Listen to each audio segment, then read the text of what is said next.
Asnjë mas nuk është marrë për rreziku në kabinat e plazhit të vjetër. Trajtuar nga televizioni 6+1 Vlora më 4 maj, ku sollëm edhe zërin e qytetarëve, deri më tani nuk ka asnjë reagim nga ndërmarrja e shërbimeve publike e Bashkisë së Vlorës, e cila nuk u angazhua të paktën në eliminimin e rrezikut për jetën e këtyre banorëve. Një pjesë betoni e shkallës në katin e 3 të ndërtesës u shkëput, ndërsa kalimi në këtë zonë tashmë është me rrezikshmëri të lartë. Banorët e kanë ngritur me shqetësim dhe kërkojnë një ndërhyrje për riparimin e shkallës së dëmtuar, ndërsa thonë se rreziku për ta është evident dhe se duhet të merren masa, sidomos për fëmijët dhe të moshuarit situata është edhe më problematike. Banorët e kabinave në plazhin e vjetër kanë shumë probleme sociale dhe ekonomike, por tashmë do të duhet edhe rreziku jetës nga kjo shkallë, e cila është dëmtuar në një prej godinave trekaqe.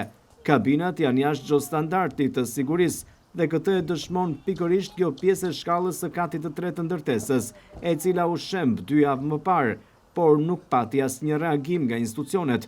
Gjithashtu banorët jetojnë në kushte të jetë të vështira, por një tjetër rrezik është papastërtia që rrethon kabinat, si dhe barri e ferrat që kanë mbuluar rrugën. Banorët janë të rrezikuar në drejtim të pickimit nga gjarprinj apo zvaranike e insekte të tjera të rrezikshme.